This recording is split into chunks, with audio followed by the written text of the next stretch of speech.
Hi, friends. How are you today? Hope you're doing well.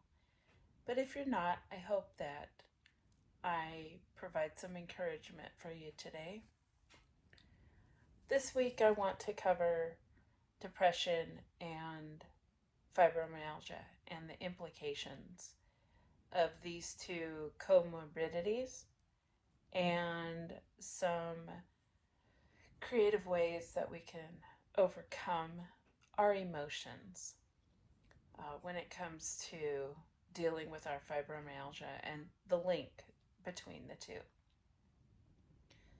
Um, it's not really a desired effect to admit that one is depressed or full of anxiety. Maybe the stigma of it is not so prevalent in today's society as it was, 10, 15 years ago.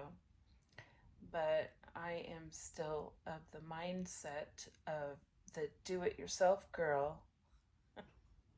And maybe that has something to do with, being raised in the 80s where we did everything ourselves, right?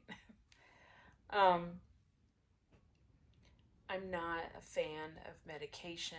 I'm also not a fan of just whatever the doctor tells me to do because it led to still no answers for my fibromyalgia. So I did, however, want to discuss some articles that I find online, periodicals about fibromyalgia and depression and the link between the two, and some possible ways to overcome. Perhaps you've had those days where you wake up and your thoughts are very negative, um, because you hurt and you're really tired and you don't have any motivation whatsoever and you blame yourself for it.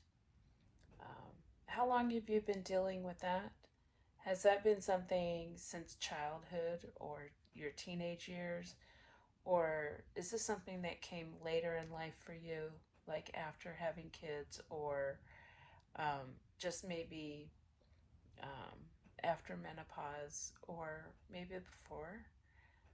Everybody experiences their beginning stages of fibromyalgia at different times. I learned for myself that my fibro symptoms actually started when I was a child, and some of those symptoms were extreme sensitivity to my hair being tugged. Um, my hair easily tangles, and so the extreme sensitivity in the scalp. Also, if I fell, it would hurt a lot. So, a scrape on the knee where one person might not hardly feel it, I felt it excruciatingly, and it was deep pain. Um,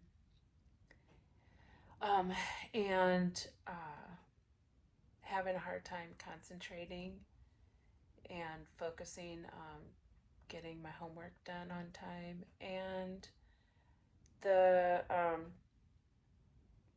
just many other things, just a lot of low self-esteem and pain in my legs that they said was growing pains is actually a precursor of fibromyalgia. It's part of that whole process. And not being able to sleep through the night. So these are just some childhood things I dealt with that I considered to be, I thought everybody dealt with.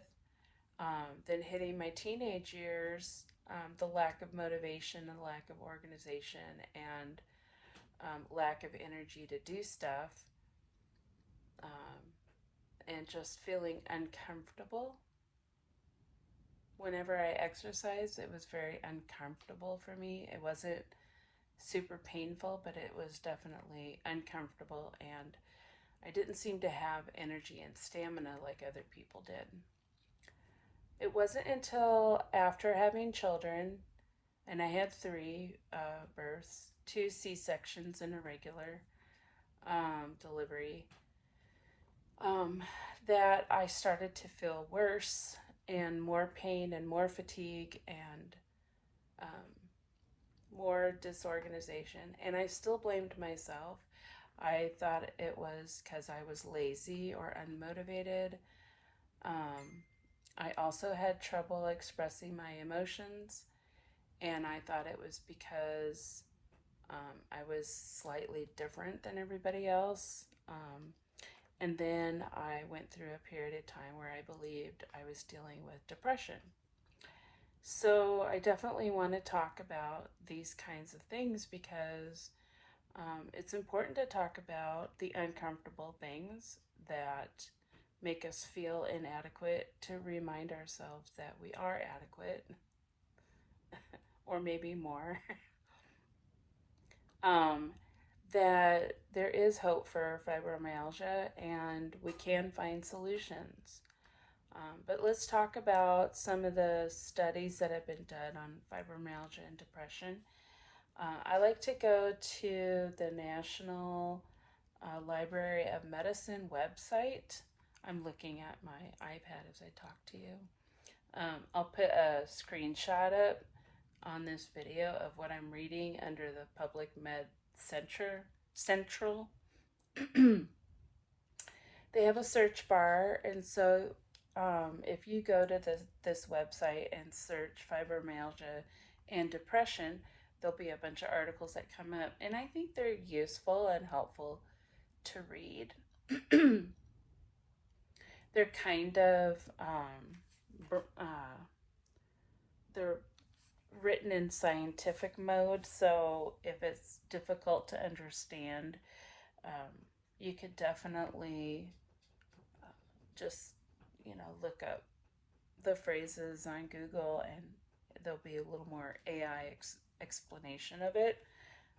But I'm just going to read through an article a day and talk about what's written down here for us to consider. All right, this first article, written April 15, 2025, or submitted, is called Exploring the Role of Shame and Self-Compassion on the Link Between Fibromyalgia Symptoms and Depression, Insights from Mediation and Moderation Analysis. I found that to be a really interesting title because it's definitely easy to self-shame and self-blame for how you feel.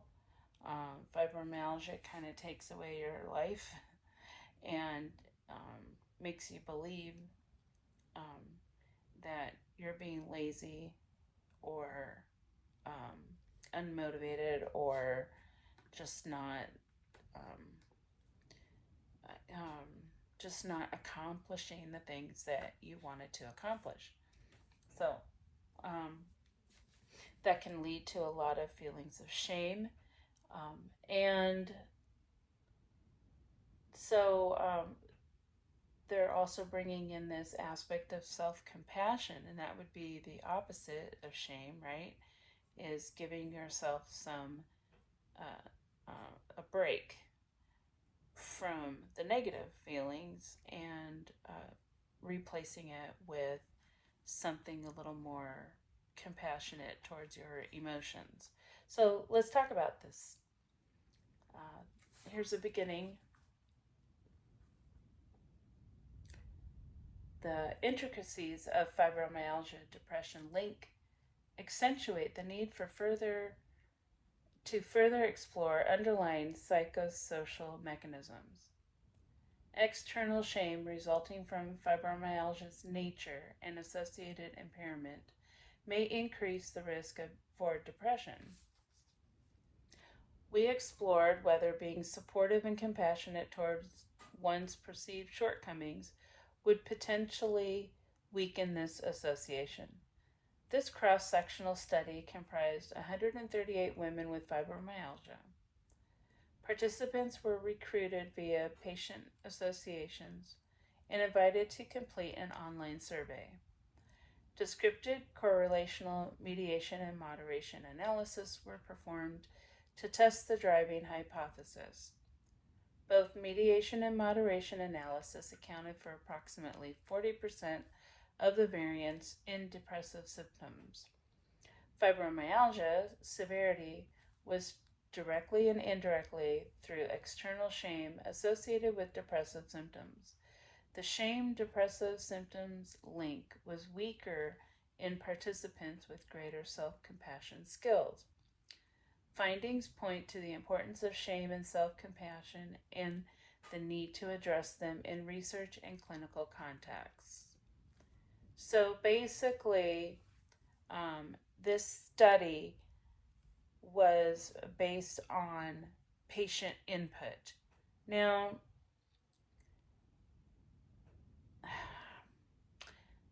some of the problems with a study like this is wondering whether or not the patient is actually being sincere and honest in their responses. So the hope is that by having enough participants involved, there will be enough who will be genuine and honest in their responses. Sometimes it's hard as an individual when taking a test about yourself to be completely honest and upfront about what's going on. Maybe people with fibromyalgia would tend to be more honest because they are really motivated to get people to believe something about them. For example, we don't want to feel this way. We don't wish to be lazy or tired. And we want to accomplish many things and wish that we had bodies that allowed us to. So, some self. So, so shame can come both externally, and that's, of course, the people around us who will say, oh, well, sometimes, well, we all feel tired sometimes.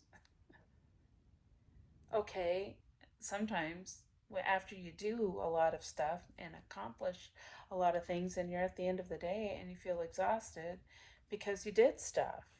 I'm talking about I wake up in the morning and feel exhausted and didn't do anything. So, how is that relatable? How is that the same? Another form of shame is uh,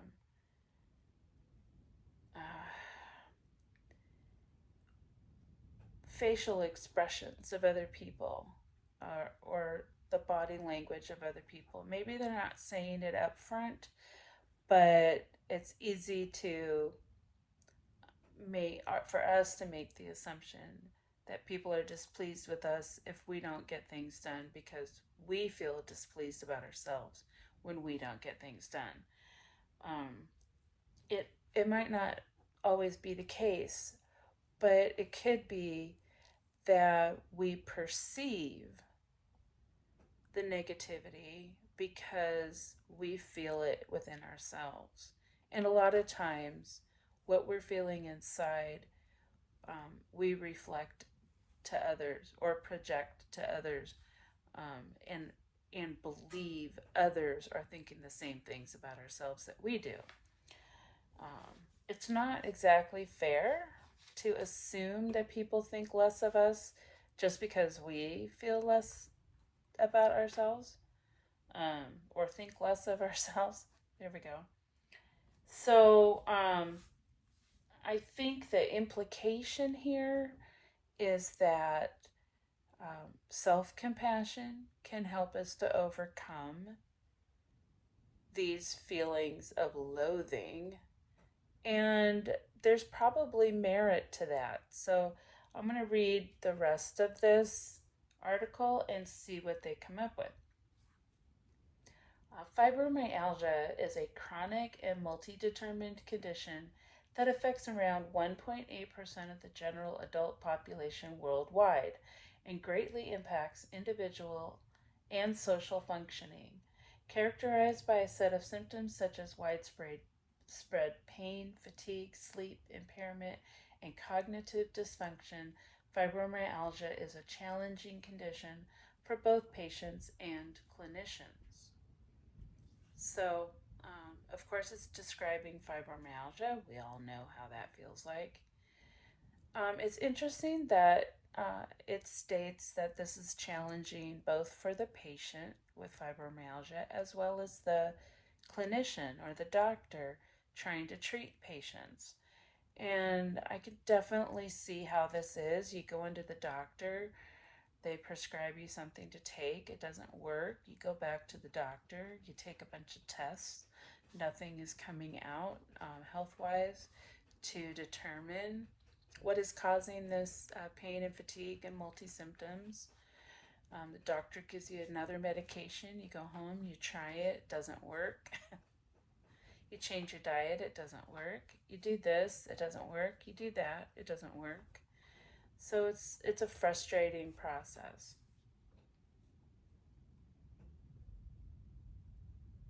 Many people with fibromyalgia have other physical and mental disorders, which adds to the existing burden, disability, and suffering individuals have to endure.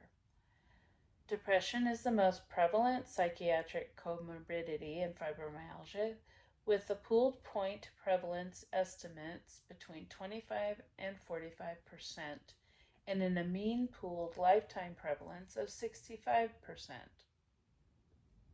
Fibromyalgia and depression show a bidirectional relationship. When comorbid, they are associated with more severe phenotypes, worse physical, mental, and quality of life outcomes, and poorer treatment adherence and responsiveness.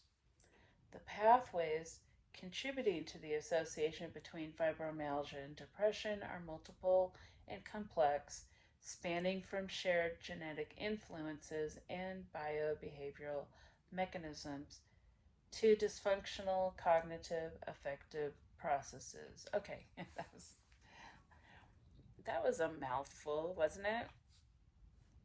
Um, Basically, there for all the different coexisting problems that happen with people with fibromyalgia, depression seems to be a higher concentration.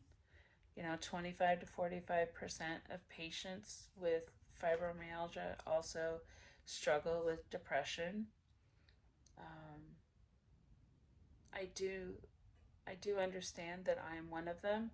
Right now, with the treatments I use for my fibromyalgia, I generally feel the depression the most around November, December, and then it starts to alleviate around January, February. And I believe that's because of the seasonal aspect.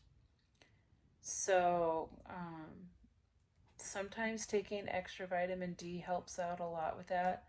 Other times, just sitting under my red lamp for long periods of time also seems to help with that. So, as well as talking to a psychologist, and I have an online therapist right now that through my work benefit, I take advantage of that for my fibromyalgia. It's there, it's available, and it's a great benefit. Um, I also have um, FMLA that I take for the fibromyalgia, and it's a really important aspect to helping me to do my best at work and be my best self when I'm at work. So those are really good. But the bi-directional relationship between fibromyalgia and depression is that whole phrase, I'm sick and tired of being sick and tired. And, well, that really just says it all, doesn't it? But yeah, the more that we feel the the pain and fatigue, the more the negative thoughts come that add to the pain and fatigue, and it just becomes this cycle, like the number 8 just keeps going back and forth. you know I feel tired. I'm not doing anything. That makes me mad. I feel a lot of pain. It hurts to do things. That makes me mad. And depression is a sadness that derives from anger. We're dealing with anger. We're mad that we have this condition. And why do we have it and not other people? And why is it so hard for us to get the things done that we want to get done, to reach our dreams, to reach our goals? I think it's important to face those emotions and face those feelings. And part of self care and self compassion is admitting what we're feeling inside and then looking for ways to encourage ourselves that yes, we can find solutions for what ails us. So, the observation that not all patients with fibromyalgia experience depression underscores the need for a better understanding of potential risk and protective factors. One potential risk factor that has received little attention in fibromyalgia is shame. In spite of research reporting that fear of negative evaluation, shame, and shame related experiences are prevalent phenomena among people with chronic pain. And um, that that definitely is something that is prevalent. I would say self shame influences what we believe other people think of us. So if we're saying to ourselves, I'm just being lazy, that's why I'm not getting things done, then we believe other people think she's just being lazy. That's why she never gets anything done. So, shame is rooted in the threat defense system, responsible for tracking down and managing perceived threats, and it consists of an evolutionary response to any form of menace toward the social self. According to the social rank theory, one's prospect of survival and thriving depends highly on one's ability to compete for and garner social desirability, dominance, and status. Fibromyalgia symptoms and associated disability may jeopardize one's social place by giving rise to a global sense of being disadvantaged or undesirable in relation to other people, a view reinforced by unfavorable social comparison processes.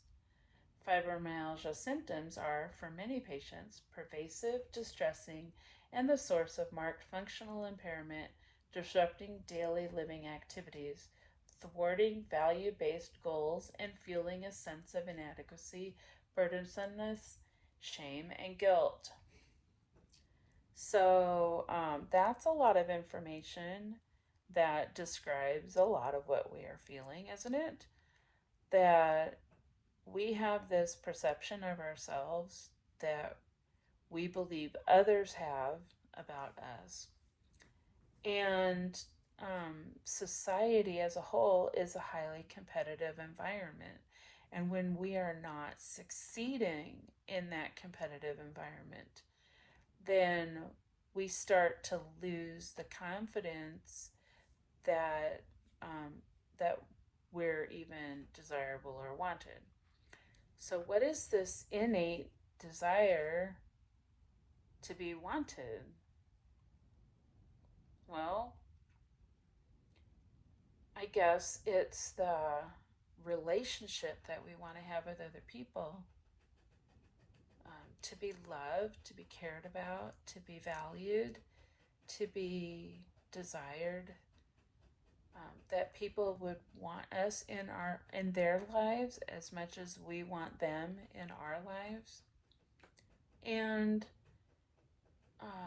performance has always been a part of society that requires people to do really well in order to gain affluence. So, that being said, how much do you care about what other people are thinking of you, or whether or not you're desirable, or etc., etc.? And are you in a relationship with a person who's healthy to be around if they cannot accept you for who you are today and you are a person with fibromyalgia? I was married to somebody who didn't understand it.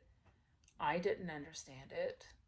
And the burden of me not performing put a burden on him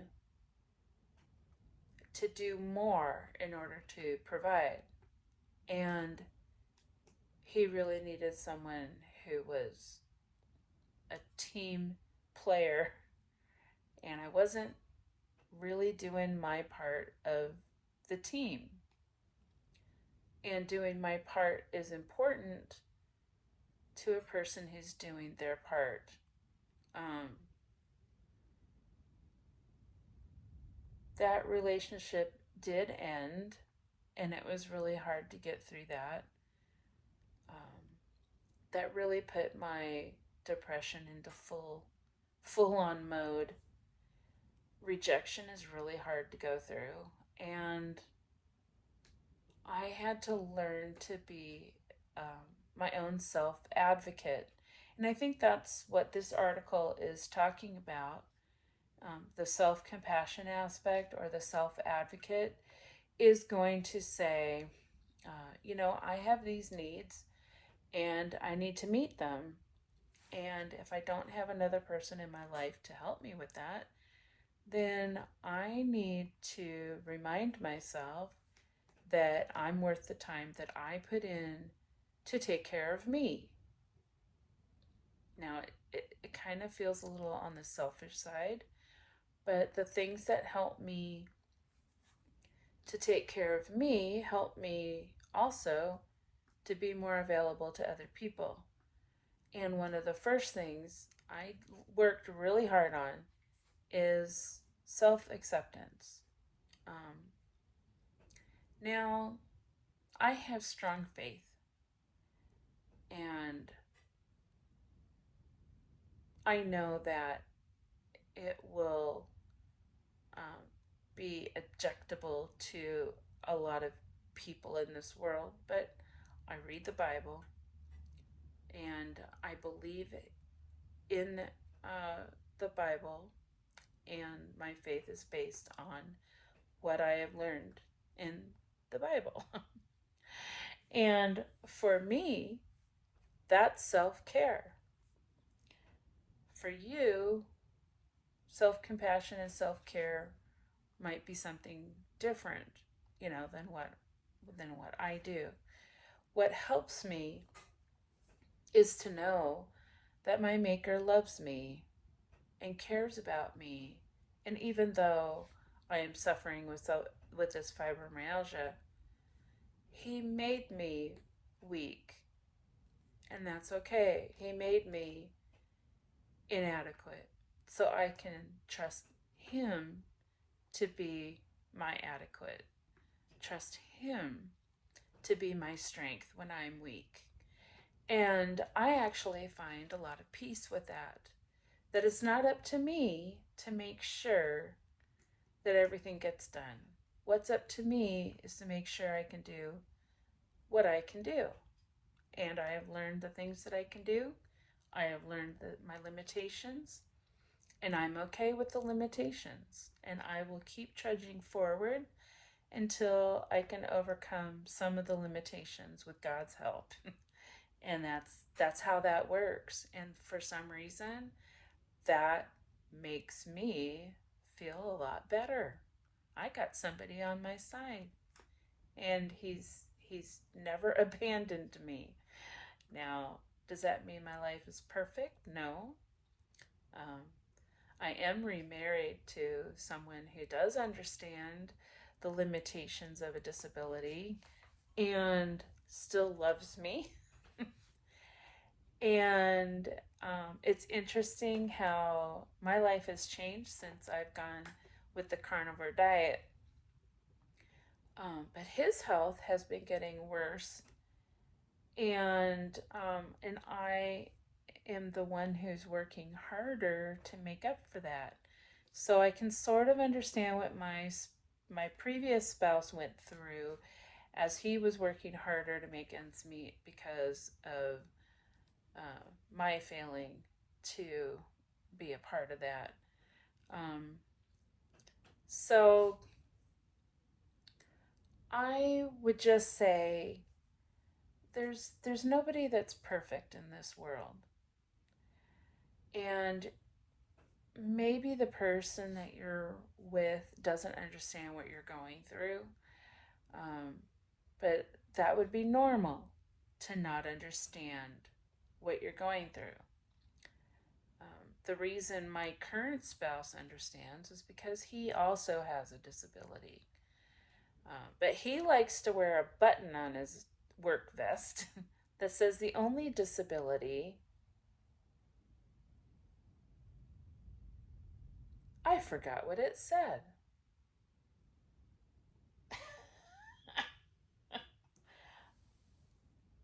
I just forgot what it said. I'm having a brain fart. Um, oh, I remember. Sorry. The only disability is a bad attitude. And he has maintained throughout his entire adulthood the mental capacity of a good attitude. And that has gotten him through a lot of things that were hard in his life without any scathing injury. So I learned a lot from him, and I'm really glad to have him in my life, and he's really glad to have me in his life. And that is part of self-compassion, is finding people in your life who can accept you the way you are. Now, I think the beginning stage of that is to accept yourself the way you are and to tell yourself, it's okay. I'm going to get through this and I'm going to find a way to overcome it. It might not be today or tomorrow, but I'm going to find the solutions that's going to help me. So,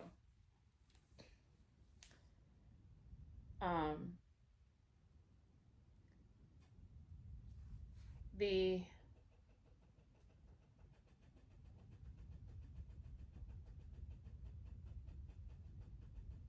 okay, I just wanted to make sure I wasn't redoing a paragraph. The uncontrollable, unpredictable, and invisible nature of fibromyalgia symptoms, which have no objective biomarker, renders the individual vulnerable to others' invalidation, criticism, and stigma, and may contribute to social withdrawal, compromising one's ability for social connection. These negative interpersonal experiences, especially when occurring within the family realm, may contribute to feelings of isolation, worthlessness, a negative internal dialogue, and even social pain. Definitely. Um, are you going through that yourself right now?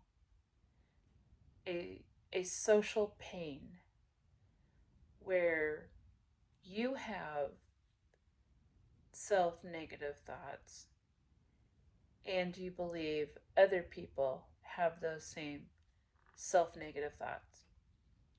Are you experiencing people in your life who do reject you because of your seemingly lazy behavior or your unwarranted pain and fatigue? Um, I have learned that to be my own self advocate, I need to reassure myself and believe myself and understand the fibromyalgia and um, validate it in my life and validate myself and I'm responsible to do that. For me to expect other people to understand what I'm going through when they haven't gone through it themselves is actually very unreasonable. And so, what helps lift me out of a depressive state is to remind myself, um, I have people who love me and care about me and wish that I wasn't in so much pain and having so much fatigue, and they don't know what to do about it. Can I be understanding from where they're coming from? They have a sense of helplessness as well because they want us to feel good and they want us to enjoy life. We want to feel good and we want to enjoy life. But other people can't do that for us. We have to find a way to do that for ourselves. We are responsible for our own feelings of self worth. And I think that's a real important factor to self compassion. Fibromyalgia and pain may also impact the representation of one's body, which mismatches the social, culturally valued healthy body and therefore comes to be perceived as unfitted, defective, or lesser. Given that bodies constitute extensions of who we are, these negative judgments may generalize over time. Coupled with fibromyalgia symptoms, disability, and associated shaming experiences, this can become central and profoundly change how one sees oneself, a phenomenon that has been described as a pain assault to the self.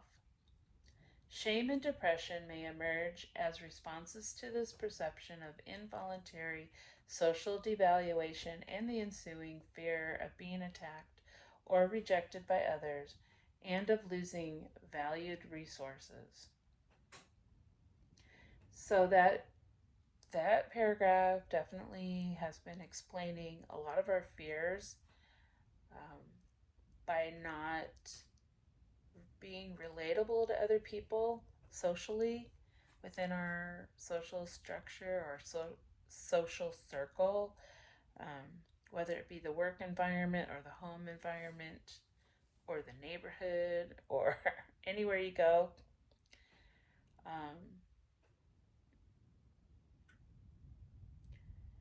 if if we if we see ourselves as um, subordinate to the human race, then that will affect how we treat ourselves and the people around us.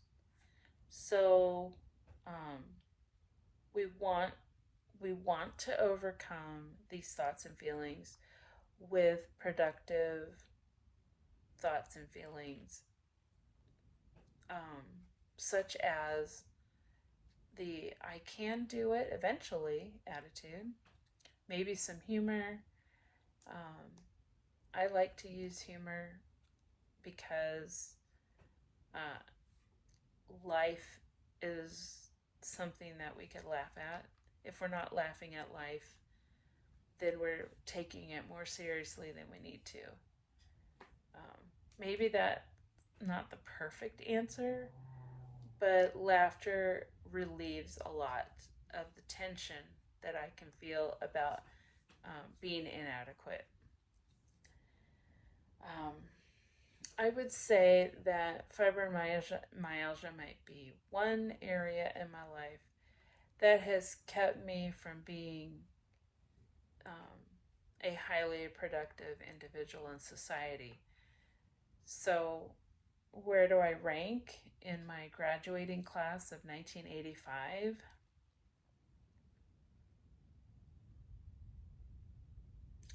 Well, I'm somewhere in the lower class, probably. I don't have a college degree. Well, I mean, I have an associate's in early childhood development. um, I did not accomplish any of my childhood dreams or any of my teenage dreams or any of my college dreams. So I don't feel like that I've really become anything. And I do have this sense of self where I wanted to be important. um, and just never have really done anything with my life to become that. So I would say fibromyalgia had a big impact on my life as far as deleting motivation to do anything with it. But there's other things about me that have nothing to do with fibromyalgia. They just coexist. It, comorbidities coexist. And the combination of these things have directed my path. Um, I'd like to change that. That could be one reason why I'm on YouTube talking to you about depression and fibromyalgia. Um, I want to reach people who have a need to be reached, and hopefully, you're listening. Let's see. Shame has external and internal aspects referring to the source of unfavorable evaluations. That is, how one believes to be perceived by others versus how one perceives oneself. Shame typically involves negative social and self related judgments. Example of one inferior and worthless, and others as critical and rejecting. The negative effect and defensive actions, for example, concealment, positive self presentation. Despite its survival value, when extreme and persistent, shame is associated with a wide range of maladaptive processes, some of which are recognized precursors of depression, such as entrapment and defeat, with psychopathological and somatic symptoms. Shame may increase one's vulnerability to disease by restraining access to positive socio emotional resources, compromising help seeking and disclosure, and negatively shaping the therapeutic alliance and influencing treatment adherence. So, okay, I can see how the negative self-talk can limit us from seeking help. It could also limit us, cause us to give up sooner. So, like a doctor giving you treatment and it's not working and you just want to give up and never go back to the doctor again. I don't I don't know what it was inside of me that kept me moving forward to find answers. I think maybe part of it was to prove to myself that I could do something to improve my life. And eventually I did. But it was seemingly by chance that I came across Michaela Peterson's post or on YouTube about her journey to carnivore. And that led me to another video about somebody else in carnivore. And it just led me to a lot of different influencers of carnivore. And then to reading published content about carnivore and the history of eating carnivore. And it just went on and on and on. And finally, when I decided for myself that that's what I was going to do, I said I'll give this 30 days, just like any other diet I followed. And 30 days came and went, and I had lost 40 pounds, and I was feeling a lot better. I had a lot of energy, and I just wanted to keep going because this change was real. And So I extended it to 60 days and then extended it to 90 days. And after 90 days of eating carnivore, I said, I think I'll do this the rest of my life. Because I wasn't taking any medication, I wasn't taking any supplements except for electrolytes, and I was feeling great. Um, and I still feel really good, except for when I reintroduce plants, and um, and I have an immediate reaction to that. I also have a problem with dairy, and the problem is I keep eating it, and it keeps making me inflamed. So, um, but for the most part, I feel great, and I have more stamina, and I have more brain organization, and less symptoms of fibromyalgia to deal with, and more of me to accomplish and do things. And the last couple of years, I feel like I've gone a long way in accomplishing and doing things. And that's why basically I am doing these videos, is to encourage you to keep looking for answers for you, for your health. Um, I was going through YouTube today and came upon. I'm done with this article, I think, because it's getting really long. Um, and it's really led me to think about how good self compassion is.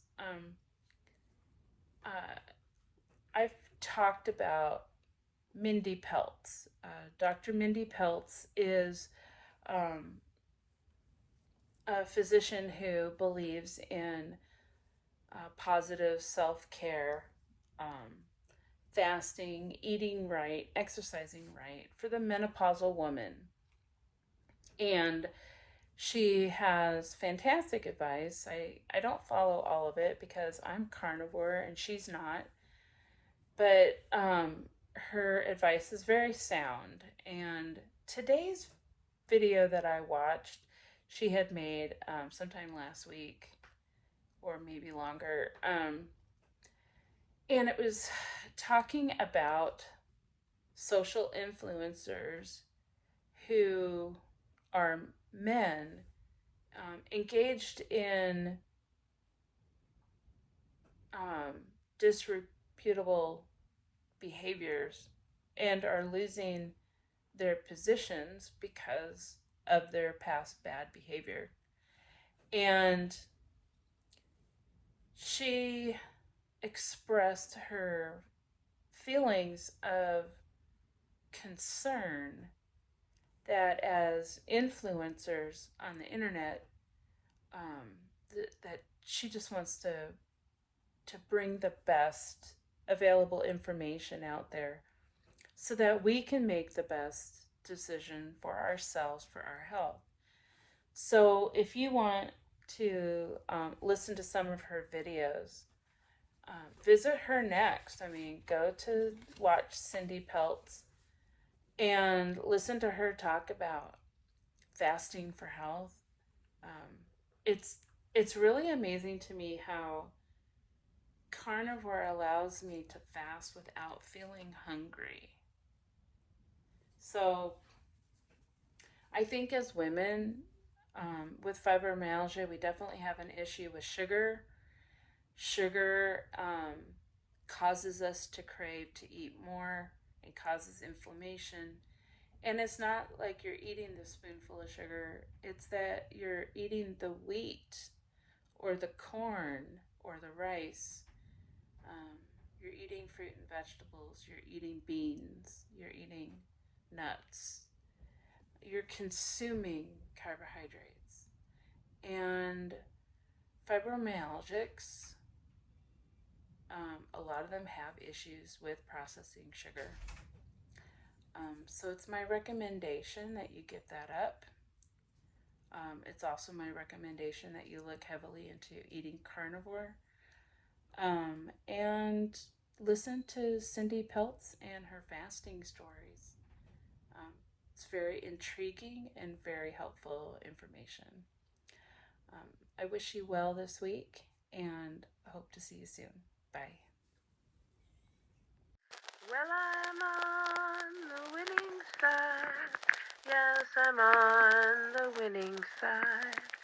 Out in sin, no more will I abide. I've enlisted in the fight for the cause of truth and right. Praise the Lord, I'm on the winning side.